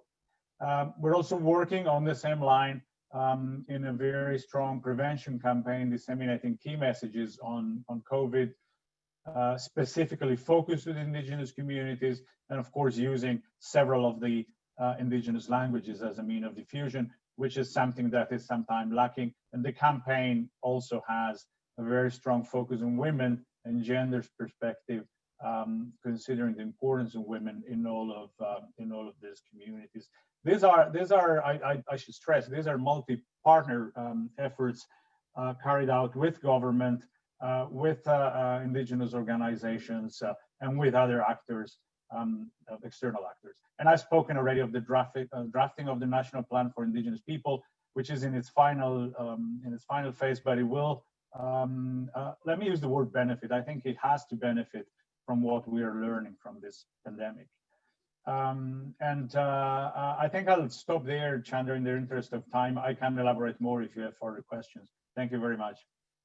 Thank you very much, Mario. And it's very good to hear that there are some examples where actually early steps have been taken, and this has somehow helped mitigate the damage, the devastating impact. And it's excellent too that the UN country team is actually coming together under your leadership to come forward very, very specific indigenous, targeted for the indigenous peoples. My one quick question to you before we open up for Q&As from the audience is, how are indigenous peoples involved in the work that you are doing in making this plan and also the National Action Plan? Can you just give us a quick overview on that? Yeah, I think this is, let me say, this is independent from the pandemic. This is something that has been central for all the work that agencies have been doing with indigenous people before, and many of the agencies are directly present in indigenous communities. I'm talking now pre-pandemic. So there is a channel which is open. One thing we tried to improve in this channel is to have it more coherent among the different agencies that are on the ground with indigenous communities. Let me give you some examples. Some of the agencies that are present on a day-to-day basis are diverse, and they could be FAO looking at agriculture, or the World Health Organization looking at health. So we're trying to bring consultation together as the rest of our actions. One example that came just before the pandemic was the organization of a fairly large indigenous women and young conference in Asunción, with support from a number of the UN agencies, which I found extremely interesting, and I'm only hoping we can do it again. But I'm not sure this year we will be able, but maybe early next year. So it is a matter of bringing them all, the different stream, more and more together. Now, I think that in the pandemic, this is further challenged because I mentioned presence, but not everything is done through direct presence. And here the digital divide and the remoteness of some of these communities comes into play. And I think we are redoubling our efforts also on trying to better connect some of those where we can't be present all the time. But it is absolutely central to our work. I will also link it, as I mentioned before, to the issue of data and statistics. It is not just a matter of day-to-day consultation, but also having appropriate and proper data, which sometimes are of lower quality when we look at, or lacking altogether when we look at indigenous communities.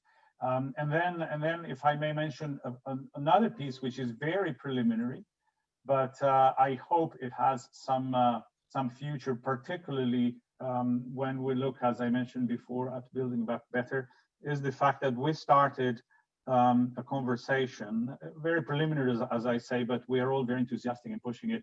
We started a conversation with colleagues, UN colleagues in neighboring countries, particularly Argentina and Bolivia for this moment, to have a sub-regional trans-border look at these issues. And I would say that no matter which way that piece of work takes, but it would have consultation at the center. Thank you, Chandra. Thank you very much. And thank you also for joining this discussion to show that the UN is doing something. And we're hoping that your experience in Paraguay can be shared with the other country teams in different countries and regions so that this can also help inspire them.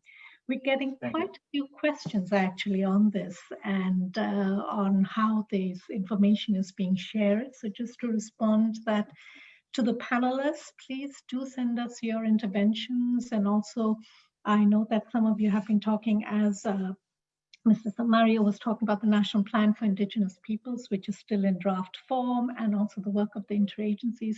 If this can be shared with us, we will be very happy to share more widely, because these are examples and experiences that can also be replicated and shared in other countries. One, I'm going to pick up some of the questions that we are receiving. I'm sorry that we won't be able to pick up on all. But one of the questions that I think has been quite interesting in terms of the different experiences coming from the different countries and regions, and this is a question from Carol Raimundo Diamante. Are there traditional knowledge systems that the Indigenous peoples can share with others, especially in healing as well as during lockdown? And for this, I'd actually like to start off with Sonia. Sonia, if you have any response to this?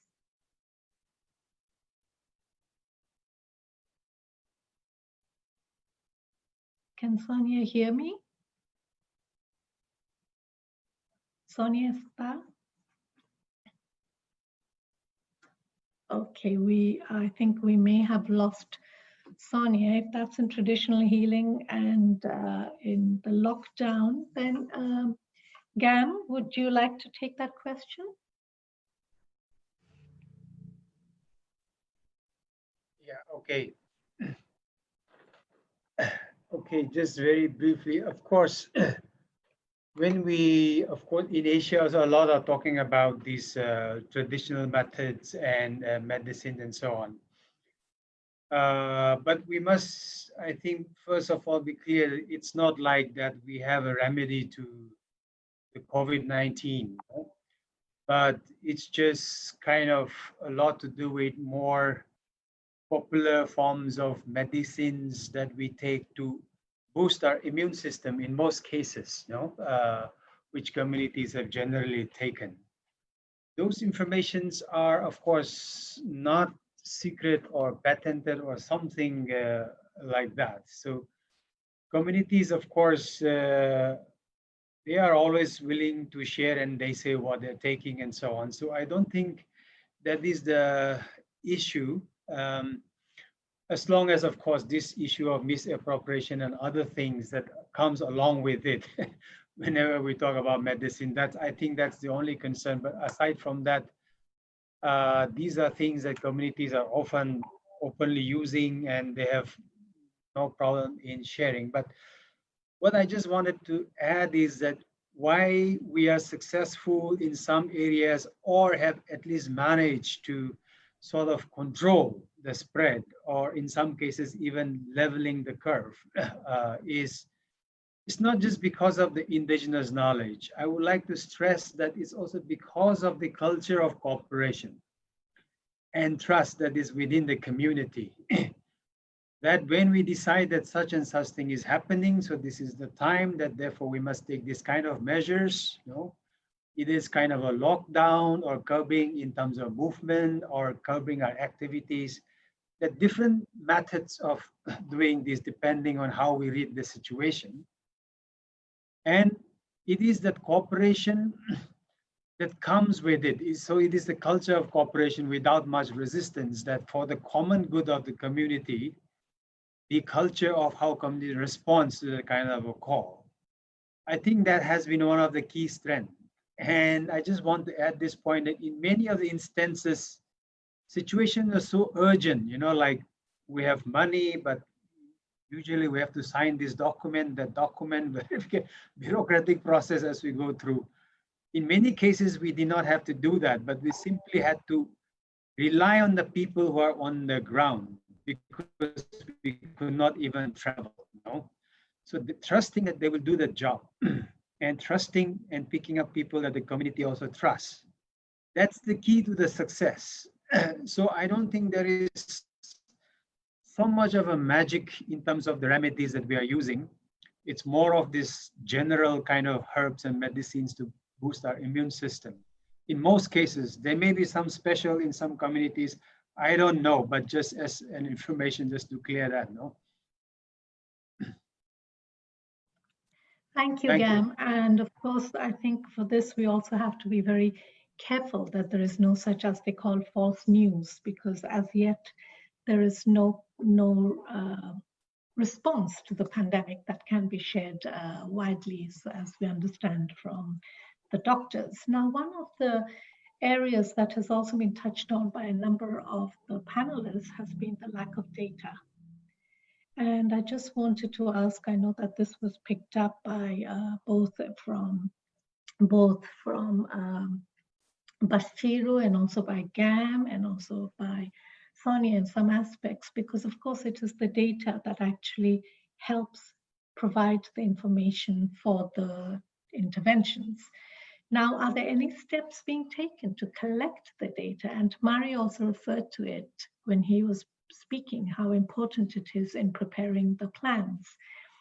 Can Bashiru, can I ask you to see if there's anything that the community is doing to collect the data?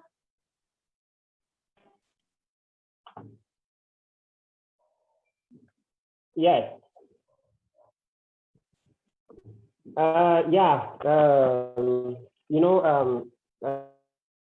Collecting data is one thing, but collecting accurate data is another thing. So the most important thing here, in data collection is to make sure that all research principles are being respected and all the research protocols are being respected. So we can have the community here, they can communicate. We have this number of people who are studying science. Sometimes there's a number of people who are who were diagnosed positive or whatsoever. But here we are talking about a formal research, a formal data that exists, that is beyond criticism, that is beyond doubt. So for that to be effective, I think indigenous people's organizations who are involved in the fight against COVID-19, we have most of them here, like Repaliat in Africa, we have Aipp in Asia, we have SILAC in Latin America, and all the like.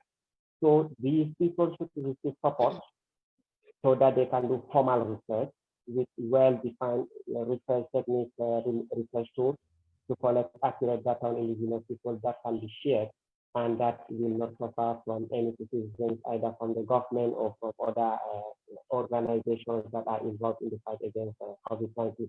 Today we have the figures that the only figures that we have that we rely on are the daily figures that are communicated by the different governments, on which we don't know how many of us are inside or are we even counted inside. So we need to have support to do that, and not only in that, because lack of data is not only in this, but lack of data is what is one of the factors that is restricting the development of indigenous people. Because, for example, if you look at the development index that countries are producing every year during the high-level political forum, they say we are 70% development rate, we are this percent rate, but it's unclear to say that indigenous people represent maybe 1% or 2% in that. So I think that is where we should move. That is from where we should start. Apart from that, in most countries, they don't carry out census.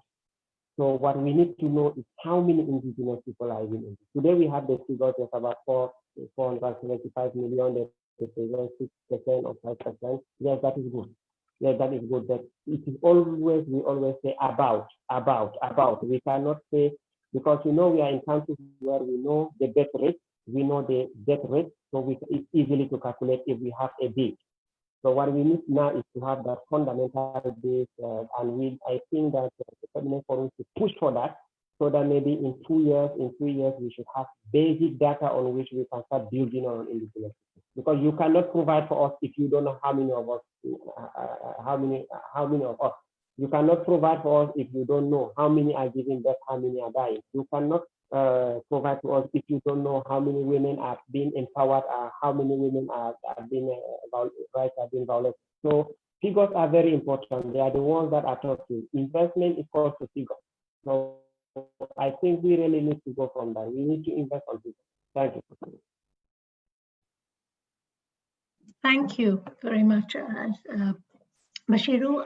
I'm looking at the questions, and I'm going to pick up on one, which is actually and I'd like to ask Danielle to respond to this. And this was in response to your intervention, where you talked about access to water and how important water is. And we have one from the question, and you also talked about the reserves where they fly in and those which are with road access. And there are two questions I wanted to quickly ask you to pick up on. What is the difference on that? How can you prevent and make sure the communities are safe? And how is it that you can make sure that everybody has access to clean drinking water? There are reports that eventually that is going to be the biggest crisis facing the world, water. So Danielle, if you can respond to that, please. Yeah, I think access to clean drinking water in First Nations community is it's a federal responsibility that has been brought to this level of government and has been acknowledged that is an issue. In fact, our current Prime Minister, when he was elected in 8 years ago, or 4 years ago, had made a promise to provide clean drinking water by 2021 in First Nations communities. So we're still at a place in Canada where over 2,000 communities don't have access to drinking water. So as a public health nurse, keeping our communities safe is, part of my responsibility, is doing water testing, and communities don't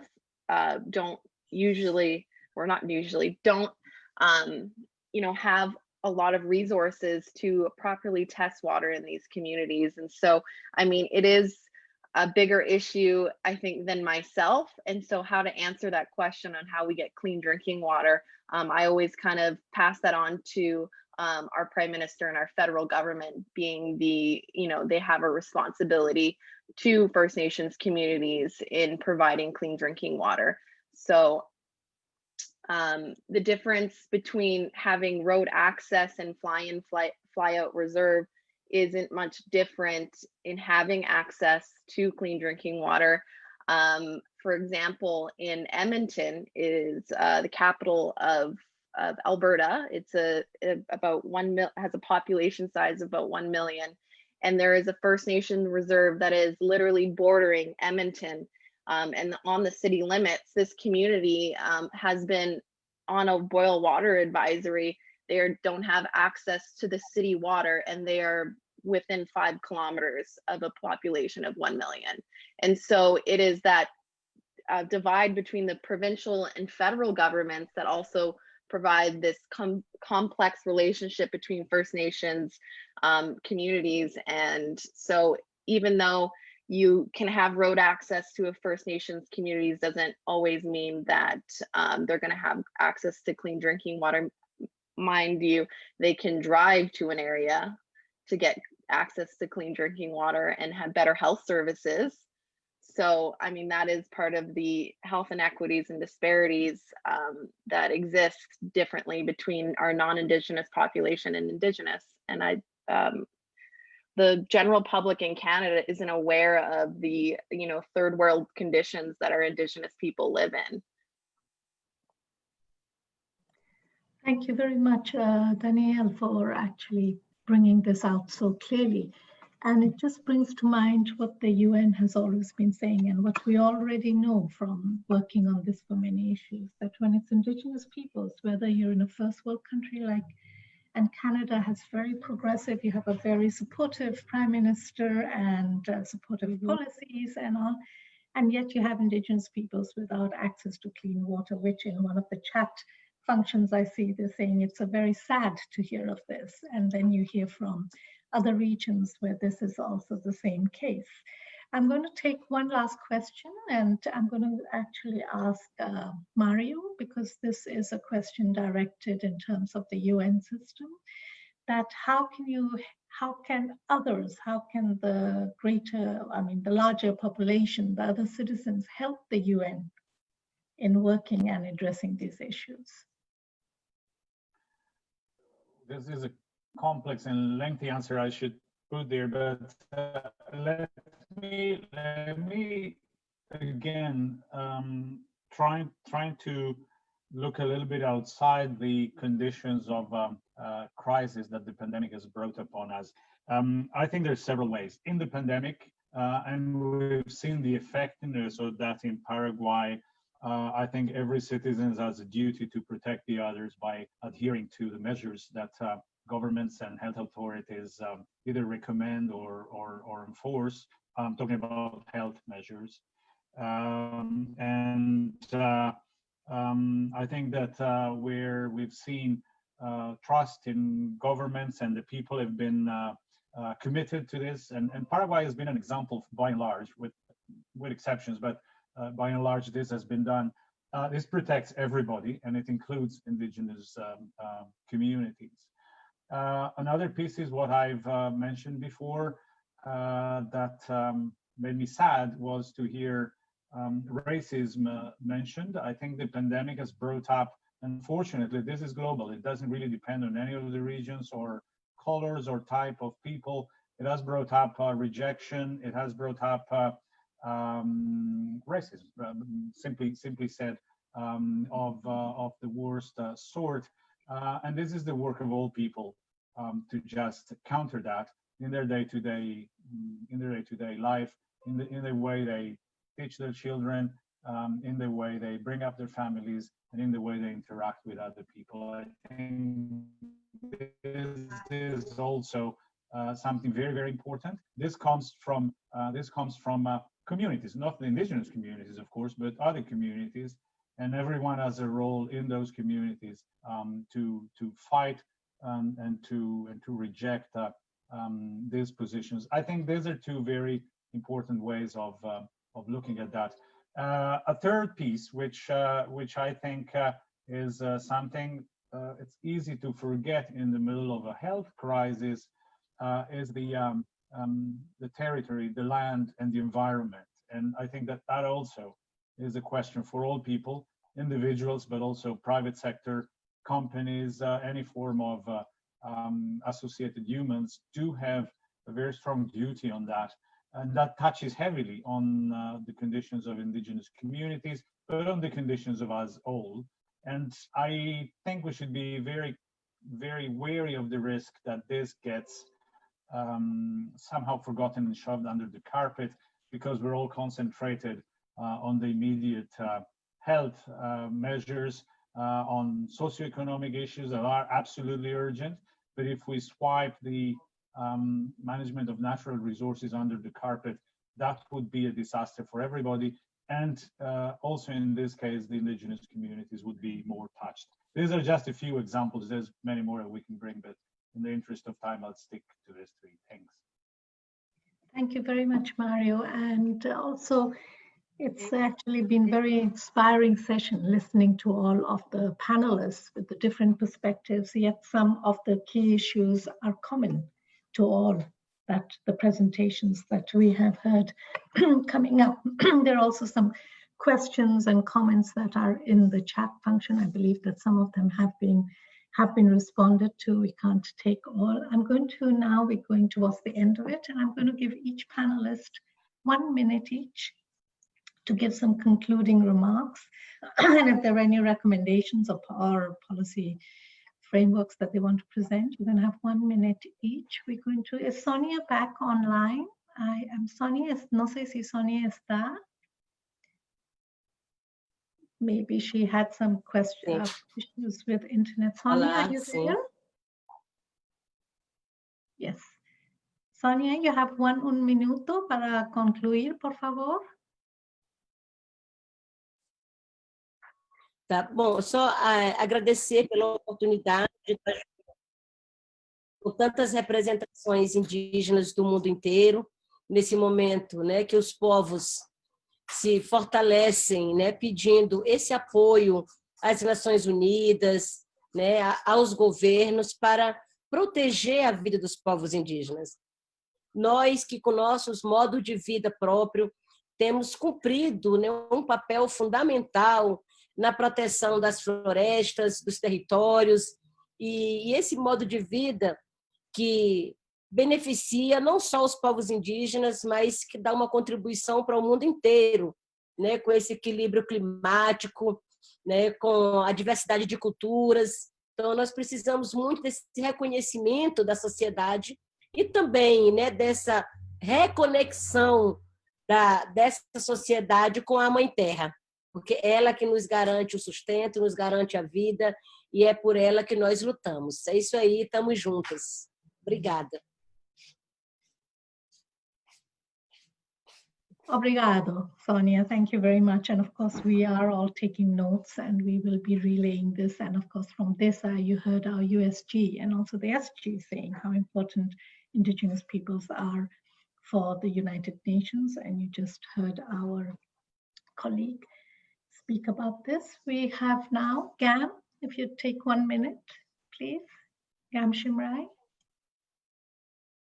Thank you. So lastly, I want to say that one fear must be expressed, and that is that in the name of economic recovery, it should not lead to the replundering of the indigenous lands and territories for the resources.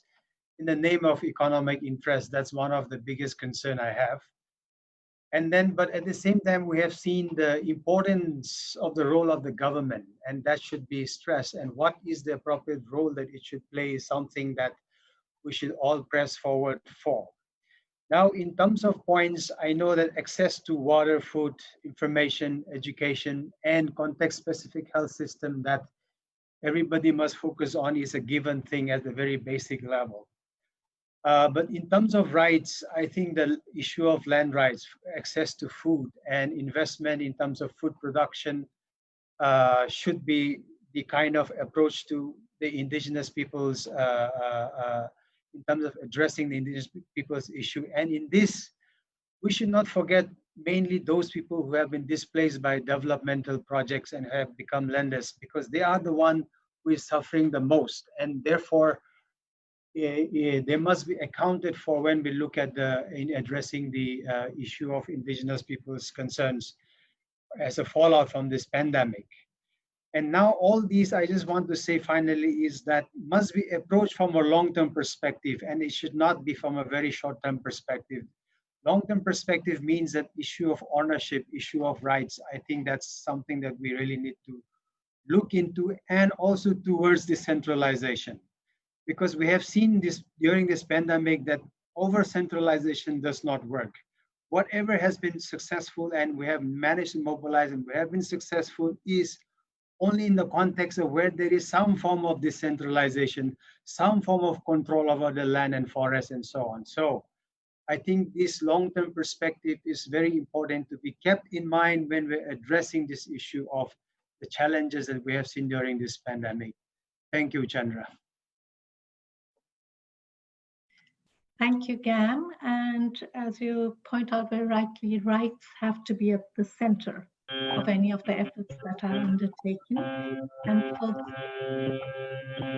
can you hear me? I hear a noise. And just to say that, of course, we have the UN Declaration on the Rights of Indigenous Peoples. And of course, when it comes to land, territories, and resources, it's very important that Indigenous people's rights are recognized in this.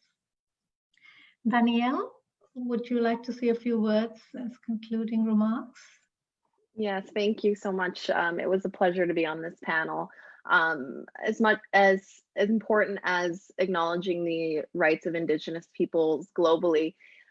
Here in Canada, we had the Truth and Reconciliation Commission in 2015 that acknowledged some of the colonial harms that our government did against Indigenous people in Canada. And our commissioner said that in order for reconciliation to happen, there has to be awareness of the past, an acknowledgement of the harms that have been committed, and an atonement for those causes and action to change behavior. So, you know, it's reconciliation as alongside the implementation of the Indigenous rights of people is so very important, because reconciliation is not an Aboriginal problem. It's not an Indigenous problem. It's a global one. And to change reconciliation and address the anti-Indigenous racism that occurs in every one of our respective areas, as I've heard, we face similar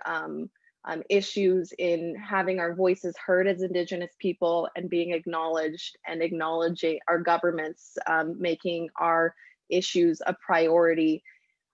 So I think being able to have a collective voice globally is so very important in moving forward with reconciliation and, you know, moving against anti-Indigenous racism that is so entrenched in the fabric of our societies. So thank you so much.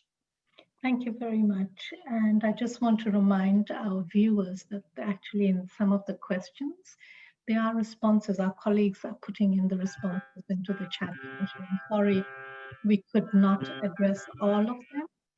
I will now ask Bashiru Issa to give 1 minute, please, Bashiru, to give very concrete concluding remarks and any policies or recommendations. Bashiru?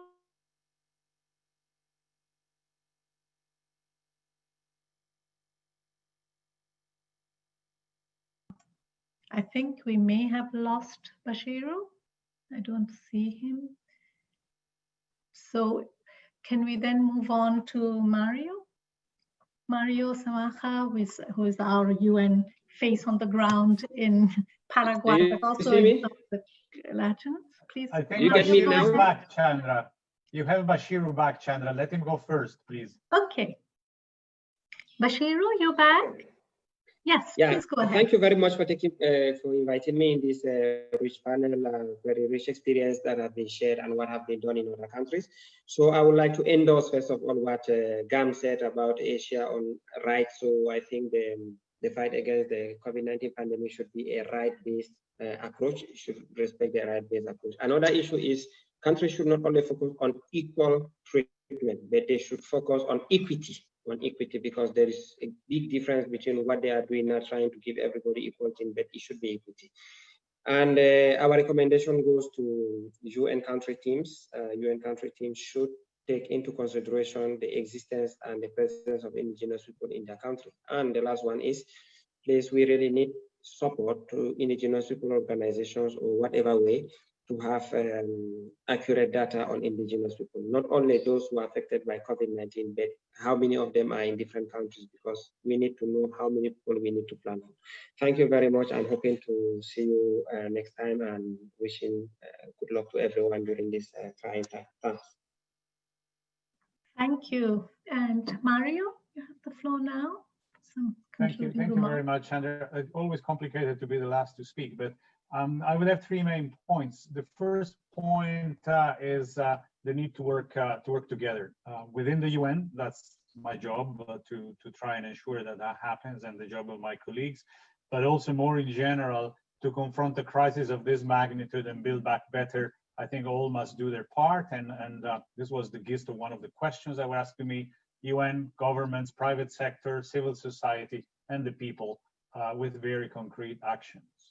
The second point I want to make is that confronting a global phenomenon like this, and a critical one, I think it's absolutely key to close ranks and work together at the sub-regional level with a transborder view, having countries working together on common issues. And I think this would be a key success factor for the Building Back Better. And the last point, many have mentioned it, but it's crucial to mention it again and again. It is the importance of not leaving anyone behind, no matter how remote, how different, how few. This must be a central tenet of all our work. I think, when you look at Agenda 2030, it can be overwhelming, it can look very complex, it can be very complicated. In fact, it's pretty simple, and it is a tool that drives us in one direction. That direction is the leave no one behind direction, and it is perfectly in line with the rights approach that colleagues have mentioned. And I will stop there, and with that, I would like to thank you and all the other panelists, and also wish you all to stay safe in these difficult conditions. Thank you very much. Thank you very much to all the panelists. It's been truly inspiring to listen to you, and also all of you in some way or the other are our frontline defenders. Each of you are working in your own, as we say, sphere of influence and of action to do what you can to help improve the lives and situation of Indigenous peoples.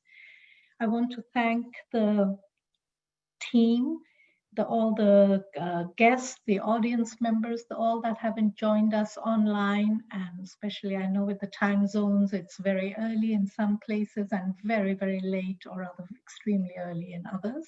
Thank you very much for joining us. I want to have a special thank you to DESA and for the interpreters who have been working with us, and a very, very special thank you for helping make this truly inclusive event, so that the people have been able to make their own messages and their own expertise understood in different languages. I also want to say thank you to my colleagues at the Indigenous Peoples and Development Branch.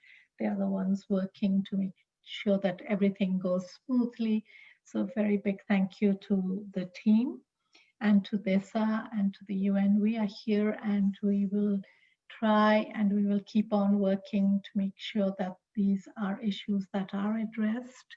And we want to just give a very, very special thank you to our panelists, to Sonia Gwajada, Gam Shimrai, Daniel Burke-Bieskin, Bashiru Isa, and Mario Samaha for sharing so generously and so precisely on what has been your experience, what has been your perspectives, but also giving us very clear guidance and recommendations on how we can work together. And I'd like to end here by saying that it's very important, as you said, that Indigenous peoples are very much included and part of the discussion as we go forward in building back better. And this is a message that has come from the UN at all levels. And as Bashiru reminded us, equality. And it is equality on one hand, but for Indigenous peoples, it is equity that is needed. You have to have equitable and just sustainable development to make sure that Indigenous peoples are included and that there is a rights-based approach in coming up and implementing any interventions, policies, and programs that can be undertaken.